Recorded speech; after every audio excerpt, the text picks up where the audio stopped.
Good morning. Welcome to Priya classes Satna. आज हम study करेंगे मेंडल्स के नियम के बारे में, रूल्स ऑफ मेंडल्स। सर्वप्रथम सन 1866 में ग्रेगर जॉन मेंडल नामक ने बताया कि किस प्रकार माता पिता के लक्षण उनकी संतति में आते हैं। जो भी कैरेक्टर्स होते हैं वह कैसे उनके संतति में प्रवेश करते हैं। उनके द्वारा दिए गए निष्कर्ष मटर के पौधों में एक पीढ़ी से अगली पीढ़ी में वंशागति के विन्यास पर आधारित थे। उन्होंने जो भी नियम दिए वह किस पर, जो भी प्रयोगिक किया वह किस पर, मटर के पौधों पर। कभी कभी ऑब्जेक्टिव में भी पूछा जा सकता है कि मेंडल ने किस पौधों पर नियम दिए, तो क्या है, मटर के पौधों पर। इस प्रकार से इन्हें आनुवांशिकता का नियम भी कहा जाता है। मेंडल ने 3 नियम दिए। फर्स्ट है प्रभाविकता का नियम, सेकंड है पृथक्करण नियम और थर्ड है स्वतंत्र अपव्यूहन का नियम। फर्स्ट की बात करते हैं, आइए स्टार्ट करते हैं प्रभाविकता का नियम।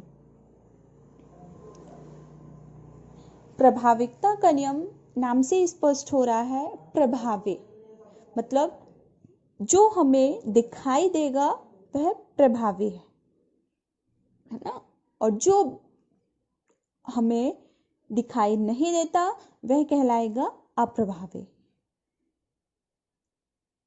मतलब जैसे मेल और फीमेल के बीच में हम क्रॉस कराते हैं, उससे जो भी संतति बनती है तो उसमें जो भी कैरेक्टर्स आते हैं, सीधी सी बात है, किसी एक के कैरेक्टर्स उसमें आते हैं, कभी कभी दोनों में भी आ जाते हैं, कभी कभी दोनों के कैरेक्टर्स उस पर आते हैं, लेकिन जो कैरेक्टर्स हमें दिखाई देगा हम कहेंगे प्रभावी है, और जो नहीं दिखाई देते, छिपे रहते हैं, उसे हम कहेंगे यह कैसा है, अप्रभावी है।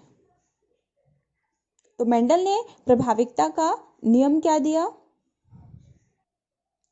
मेंडल ने 2 पौधे लिए। एक कैसा पौधा लिया, शुद्ध लंबा पौधा, और एक लिया शुद्ध बौना पौधा। लंबे पौधे का फैक्टर है कैपिटल टी और बौने पौधे का फैक्टर है स्मॉल टी। जब इन दोनों के बीच में क्रॉस कराया तो उन्हें क्या मिला, लंबे पौधे। ठीक है, मतलब कि क्या दिखाई दिया उनको कि दोनों को क्रॉस कराने पर ये शुद्ध लंबा पौधा और शुद्ध बौना पौधा ये क्या, गार्जियन हो गए, और जो इनसे बना वो क्या हो गया, संतति कोशिकाएं हो गई, है ना। मतलब यह संतति कोशिकाएं कैसे हैं, लंबे बने या बौने बने, तो क्या दिखाई दे रहा है, लंबे पौधे बने। इन दोनों के क्रॉस से क्या बना, लंबा पौधा बना। तब हम क्या कहेंगे कि यह प्रभावी क्या है, लंबा पौधा है। ठीक है, आइए डेफिनेशन देखते हैं।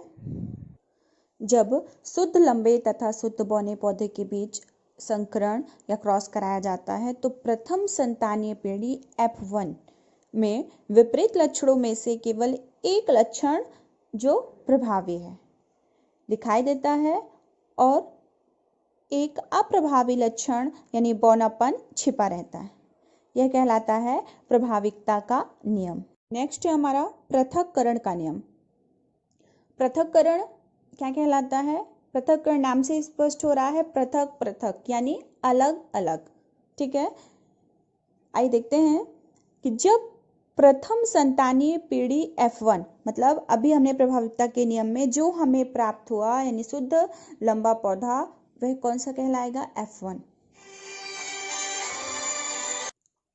जब प्रथम संतानीय पीढ़ी F1 के विषम युग्मनजीवी पौधों में स्वपरागण कराते हैं तो द्वितीय संतानीय पीढ़ी F2 के सदस्यों में परस्पर विपरीत लक्षणों का एक निश्चित अनुपात में पृथक्करण हो जाता है।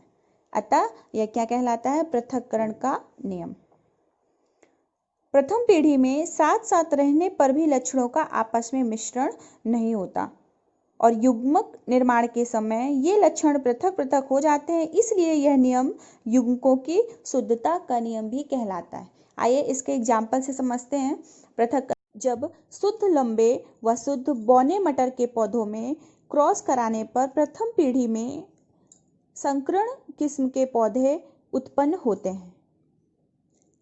इस प्रकार प्रथम पीढ़ी F1 से स्वपरागण द्वारा द्वितीय पीढ़ी में लंबे और बौनेपन वाले पौधे फिर से उत्पन्न हो जाते हैं। अर्थात जब प्रथम पीढ़ी F1 में स्वपरागण कराया जाता है तो स्वपरागण के बाद जो संतानें उत्पन्न होती हैं उन्हें द्वितीय पीढ़ी या F2 कहते हैं, जैसे कि आप इमेज में देख रहे हैं। और F2 पीढ़ी में लंबे और बौने पौधे के लक्षण फिर से दिखाई देने लगते हैं। जब शुद्ध लंबे पौधे व बौने पौधों के बीच संकरण कराया गया तो सभी लंबे पौधे प्राप्त हुए, जिसे क्या कहा गया? F1 कहा गया। आप इमेज में देख रहे हैं, ध्यान से समझिएगा कि शुद्ध लंबे पौधे और बौने पौधे के बीच में क्रॉस कराया गया तो हमें क्या प्राप्त हुआ? लंबे पौधे प्राप्त हुए, जिसे हमने क्या कहा? F1। इसके बाद F1 में स्वपरागण हुआ और संतानें उत्पन्न हुई, जिसे क्या कहा गया? F2 पीढ़ी कहा गया।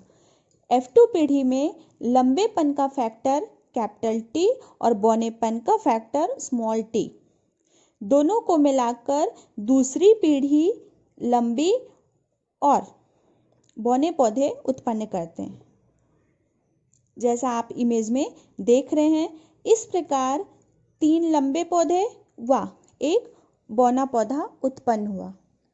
जीन्स के आधार पर देखा गया कि 25% लंबे और 50% लंबे संकर पौधे और 25% शुद्ध बौने पौधे उत्पन्न होते हैं। अतः इनका अनुपात 1:2:1 होता है। फिर से रिवीजन करते हैं कि पृथक्करण के नियम में कहने का मतलब कि 2 पौधे लिए, एक छोटा और एक बड़ा, ठीक है, किसके? मटर के। इन दोनों के बीच में हमने क्रॉस कराया। जब क्रॉस कराया तो जो बना यानी लंबा पौधा बना तो वह क्या कहला गया? F1 पीढ़ी कहला गया। F1 में स्वपरागण कराया गया। जब F1 में स्वपरागण की क्रिया कराई गई तो फिर हमको क्या मिल गया? F2 मिल गया। इस प्रकार से F2 में 4 संतति पीढ़ी उत्पन्न हुई,